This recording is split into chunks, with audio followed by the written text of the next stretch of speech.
In Redbrook, a town where secrets rarely lasted the night, everyone knew your name. And everyone thought they knew Jonah Hale, the man who seemed to belong to everyone and no one at once. He was the high school science teacher, beloved by students for his patience and wit, trusted by parents who saw him as a guardian of their children's futures, a model citizen in every sense. By day, he inspired kids with the wonders of chemistry, turning ordinary lessons into moments of discovery. By night, he retreated to his isolated house at the edge of town, a place no one ever entered, no matter how friendly the invitation. His home was a fortress of secrets, fortified against the world, hiding a darkness no one suspected. The contrast was stark, almost theatrical. The caring teacher by day, the solitary figure by night. Two lives, perfectly divided by the setting sun. He was always present at school events, always encouraging, always reliable, a fixture in every memory, a constant in every crowd. Yet beneath that calm exterior, something else was at work, a tension that never quite left his eyes, a shadow that lingered even in laughter. The same hands that guided students through safe experiments by day were conducting far more sinister ones in secret, deep into the night. The mind that explained physics so patiently was documenting something chilling, meticulous records of experiments no one was meant to see. Redbrook slept soundly, its peaceful streets unaware that the real lesson unfolding was one of deception, not discovery. Jonah's true story was written in shadows, not sunlight, his secrets hidden in the spaces between the ordinary. The town believed their children were safe, watched over by a man they trusted without question. But the real Jonah Hale was a master of hiding in plain sight, his true intentions masked by routine and reputation. And no one saw the darkness growing just beyond their reach, waiting for the moment when secrets would finally come to light. For 12 years, Jonah Hale was more than just a teacher. He was the very heart of Redbrook High, a fixture whose presence shaped the school's identity. His classroom, always filled with the faint scent of chalk and the hum of curiosity, became a sanctuary for students seeking guidance, inspiration, or simply a safe place to belong. Former students credited him for their academic achievements and personal growth. Parents, reassured by his calm authority, trusted him implicitly with their children's futures. He had a gift for making every student feel seen and valued, weaving humor and wonder into every lesson, turning even the most complex scientific concepts into memorable stories. Yet beneath this warmth, Jonah was intensely private. He always declined invitations to staff gatherings, never lingered after school events, and was quick to disappear down the quiet hallways as soon as the final bell rang. He lived alone in a modest house on the edge of town, his evenings spent in solitude. When asked about his family or past, he would deflect with a gentle smile and vague, polite answers that revealed nothing. His neighbors respected his boundaries, rarely stopping to chat. The closed curtains and quiet evenings became part of the neighborhood's rhythm, his privacy unquestioned and unchallenged. This carefully maintained wall of separation was his greatest protection, a silent barrier that kept the world at arm's length. His public persona, the dedicated reclusive teacher, was the perfect cover, allowing him to move through life unnoticed, his true self hidden behind a mask of professionalism. The trust he earned from the community bought him freedom from suspicion. He was invisible in plain sight, shielded by the goodwill he so carefully cultivated. No one saw him as secretive, just private, a man who valued his own company and kept his troubles to himself. And in that subtle distinction, Jonah found the space he needed to pursue his hidden life, the secrets that no one in Redbrook could ever imagine. The town's goodwill was a shield, a silent agreement that allowed his double life to flourish, right under their noses. It began quietly. First, a missing retiree whose daily walks through Redbrook's leafy streets simply stopped. Then, a single mother vanished, her car left idling outside her home, groceries still in the trunk. Over the years, others followed, each disappearance sending a ripple of unease through the town's close-knit community. In Redbrook, people didn't just disappear overnight, but every year or two, someone did. The town, with its picket fences and friendly neighbors, began to feel haunted by a silent threat. Each case was a mystery, no signs of struggle, no forced entry, no clear connections between the victims. The police combed through every detail, but the trail always went cold. The victims varied in age, gender, and background. A high school athlete, a retired librarian, a local mechanic, no one seemed immune. The police were baffled, the town grew uneasy, rumors swirling in the air like autumn leaves. But as weeks turned to months, fear faded, replaced by resignation and unanswered questions. No one saw a pattern, just a string of tragedies, each one a fresh wound for the community. But the randomness was by design. The disappearances were orchestrated to avoid suspicion, to keep the town guessing. The predator was methodical, choosing victims with scientific precision, studying routines, habits, and vulnerabilities before making a move. He created a smokescreen, making the disappearances seem unrelated, each case a puzzle piece that never quite fit with the others. Redbrook searched for individual answers, organizing search parties and community meetings, never suspecting a single chilling cause behind it all. The disappearances weren't random, they were calculated, each one fitting into a larger, invisible pattern. Each missing person was an entry in a hidden ledger, their names and dates meticulously recorded by someone who watched from the shadows. The town wasn't looking for a monster among them. They searched for lost loved ones, never imagining the predator could be someone they trusted. They were looking for closure, clinging to hope, never realizing the truth was far more terrifying than any rumor or nightmare. The real pattern was invisible, by intent. The predator's greatest trick was hiding in plain sight, turning Redbrook's sorrow into a decade-long deception. The break in the case came from an unexpected corner, a routine school budget audit, the kind that usually passed unnoticed in the humdrum of administrative life. But this time, the numbers told a different story. A meticulous accountant known for her attention to detail spotted subtle discrepancies in the science department's chemical orders. The orders, all signed by Jonah Hale, seemed ordinary at first glance, until she noticed the pattern. The amounts were just slightly off, year after year. Barely enough to raise suspicion, but enough to leave a faint trail for those who knew where to look. Disposal logs didn't match the purchases. Chemicals were missing, unaccounted for, as if they had simply vanished from the school's inventory. Alarmed, the principal made a discreet phone call, sharing the findings with a trusted school board member. That board member, in turn, mentioned the oddities to his nephew, a detective on the local police force. Investigators began to connect the dots. A chemical found in the abandoned car of a missing man matched a batch from the school's lab, its lot number traced directly to an order signed by Jonah Hale. Suddenly, Jonah Hale, once the school's most trusted science teacher, was no longer above suspicion. Whispers began to circulate in the faculty lounge and hallways. The beloved teacher, who had inspired generations, became a person of interest. The atmosphere in the school shifted, heavy with uncertainty and fear. A single phone call, its ring echoing in the silence of a late night, set off a chain reaction that would change everything. The evidence was subtle, almost invisible to the untrained eye, but it was enough to warrant a deeper investigation. For years, the town's unwavering trust in their favorite teacher had hidden the truth, allowing secrets to fester in the shadows. Now, for the first time, the investigation had a clear focus. The pieces were finally coming together. Jonah's carefully constructed life, his reputation, his relationships, his sense of security, was beginning to unravel, thread by thread, as the truth emerged from the shadows.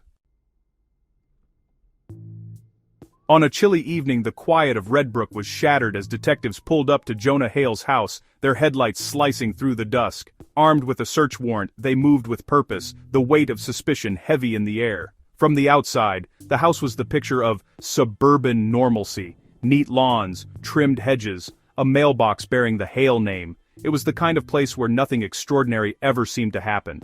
But stepping inside, the illusion faded. The living room was sterile, almost clinical. Minimal furniture, cold lighting, and an emptiness that seemed to swallow sound. It felt less like a home and more like a waiting room, devoid of any trace of personality. There were no family photos, no dog-eared books, no signs of warmth or life, just a relentless order, as if chaos had been banished at all costs. In the master bedroom, a wardrobe stood oddly out of place. When detectives pulled it aside, they uncovered a concealed door, its edges barely visible in the dim light. The door was no ordinary entrance, it was reinforced with steel, locked tight with multiple deadbolts, a silent guardian to whatever lay beyond. With a sharp crack, the detectives breached the door. Beyond it, a narrow staircase spiraled down into darkness. the air growing colder with each step. The basement air was frigid and antiseptic, tinged with the unmistakable scent of chemicals. It was the smell of a laboratory, clinical, unnatural, and utterly out of place beneath a family home. Downstairs, the detectives stepped into a world transformed. This was Jonah's true domain, hidden from the eyes of neighbors and friends. The basement was a secret laboratory, meticulously soundproofed and fortified. Scientific equipment lined the walls, and the hum of machines filled the air. The spotless life upstairs was nothing but a facade. A mask hiding the chaos and obsession below. Here, in the shadows, the answers to Redbrook's mysteries waited, cryptic, chilling, and meticulously hidden. The detectives, faces pale and eyes wide, realized they had uncovered the very heart of Jonah's secret, a secret that would shake the town to its core. The real Jonah Hale, the one no one truly knew, had lived his life below the floorboards, surrounded by secrets and shadows. Outside, the town of Redbrook watched in fear and confusion, sensing that their worst nightmare was about to be revealed. The truth, when it finally emerged, was far more disturbing than anyone could have imagined, an undercurrent of darkness running beneath the surface of ordinary life. Beneath the ordinary facade of Jonah's suburban home, the basement was more than just a laboratory. It was a shrine to his darkest secrets, a hidden world meticulously constructed over years of deception. Stainless steel tables, their surfaces gleaming under harsh fluorescent lights, were crowded with chemicals and scientific equipment, beakers, pipettes, and mysterious vials, all arranged with obsessive precision along the walls. Dominating one wall, a sprawling corkboard displayed photos of every missing person in Redbrook, each image surrounded by cryptic notes, hand-drawn maps, and newspaper clippings that chronicled the town's growing fear. Each victim was studied, cataloged, and reduced to data, charts, profiles, and timelines, all methodically organized as if they were part of a scientific experiment rather than real people. On a narrow shelf, dozens of glass vials held delicate strands of hair, each one carefully labeled with a name and date, silent tokens of lives interrupted. The names on the vials matched the missing persons list exactly, a chilling confirmation that left no room for hope or doubt. Next to the vials, a stack of black journals chronicled every step of Jonah's process, each volume a record of his methodical descent into obsession. He never used real names, just cold, impersonal labels. Subject A, Subject B, as if stripping away identity could erase the horror of his actions. The entries were cold, clinical, and utterly detached, written with the dispassion of a scientist observing a specimen, not a human being. He documented abductions, methods, and observations with scientific precision, recording every variable, every outcome, as if he were conducting a grim experiment. The journals were a confession, written not in words of remorse, but in the cold, methodical language of research, a chilling testament to his double life. To Jonah, the people of Redbrook were not people. They were specimens, data points in his twisted study. The sheer volume of evidence was overwhelming, a mountain of proof that could not be ignored. The town's missing were finally accounted for, but not in the way anyone had hoped. The truth was more devastating than the rumors ever suggested. Jonah's secret was exposed at last, every hidden detail dragged into the light by investigators who could scarcely believe what they were seeing. The basement told the story he never spoke aloud, a silent, damning narrative of a decade of deception, finally brought to light. The morning Jonah Hale was arrested at Redbrook High, the air was thick with disbelief. He walked out of the building flanked by officers, his face unreadable, his steps measured and calm. Teachers whispered in the hallways, students pressed against windows, watching the man they'd trusted for years being led away in handcuffs. He offered no resistance, no protest, just a quiet nod, as if he'd been expecting this moment all along. The world around him seemed to blur, but Jonah remained eerily composed. As detectives led him away, he didn't look back, not at the school, not at the faces he'd seen every day. It was as if he'd already said his silent goodbyes. In the stark, fluorescent-lit interrogation room, Jonah sat motionless, listening as detectives laid out the evidence, photos, timelines, testimonies. He showed no emotion, no flicker of surprise or regret. He didn't deny anything. When asked why, his answer was chilling, delivered in a steady, almost clinical tone. I was never hiding. I just lived efficiently." The words hung in the air, cold and matter-of-fact. He saw no conflict between his public and private lives. To Jonah, the classroom and the crime scene were simply different arenas for the same meticulous mind. To him, teaching and killing were simply two parts of a well-organized existence. He compartmentalized with surgical precision, never letting one world bleed into the other. He felt nothing for his victims. They were objects of study, variables in an experiment he alone understood. His detachment was absolute. His confession was not an excuse, but a window into a mind without empathy. The detectives realized they weren't speaking to a man seeking forgiveness, but to someone who saw the world as a puzzle to be solved. Jonah's calm was more terrifying than any outburst. His lack of emotion was a void, swallowing any hope of understanding or redemption. He explained but never justified. His words were precise, clinical, answers without apology, facts without feeling. The truth was simple: he saw the world through a microscope, not a heart. Every action, every life, was just another specimen under glass. Redbrook's trusted teacher was a stranger all along, a man whose secrets were hidden in plain sight, masked by the ordinary rituals of school life. To the outside world, Jonah Hale was a dedicated science teacher, respected by colleagues and admired by students. But behind the carefully constructed facade, profilers saw something chilling: a collector, not a killer driven by rage or revenge. His motivation was rooted in pathological curiosity, a relentless drive to understand, to possess, to catalog. There was no hatred in his actions, only a cold clinical fascination. To Jonah, people were never individuals with hopes or fears. They were specimens, objects to be studied, categorized, and ultimately controlled. His role as a teacher wasn't just a convenient cover, it was central to his identity, a stage where he could observe, select, and manipulate under the guise of mentorship. The respect and admiration he earned from the school community fed his sense of control and superiority.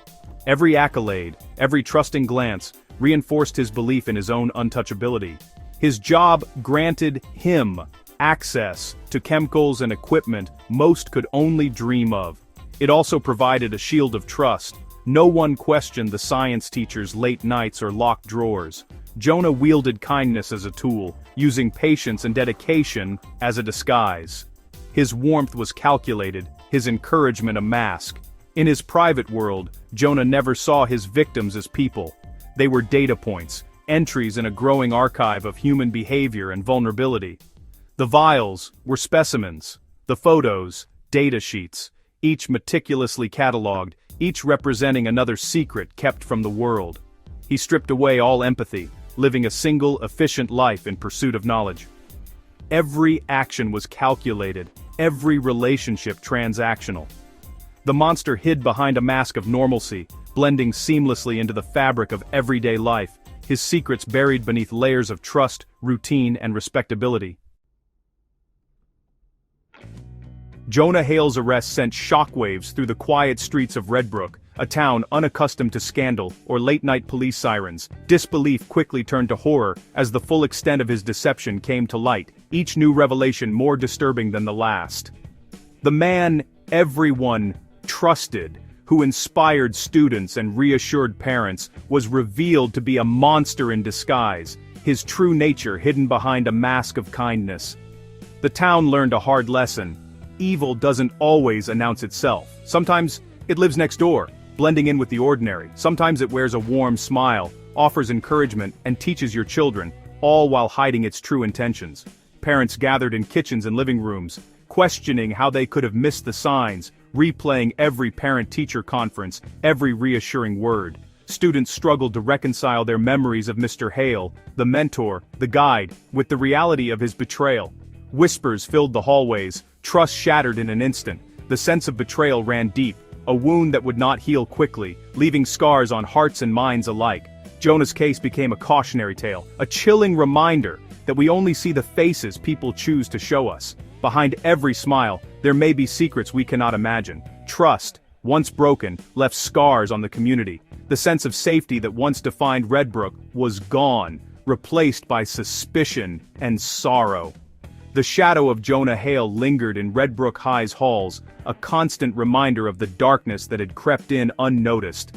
The lesson was painful, seared into memory, one the town would never forget. Danger can hide behind the most familiar faces, lurking where we least expect it. Sometimes, the darkest secrets are hidden in plain sight, waiting for the moment they can no longer be ignored.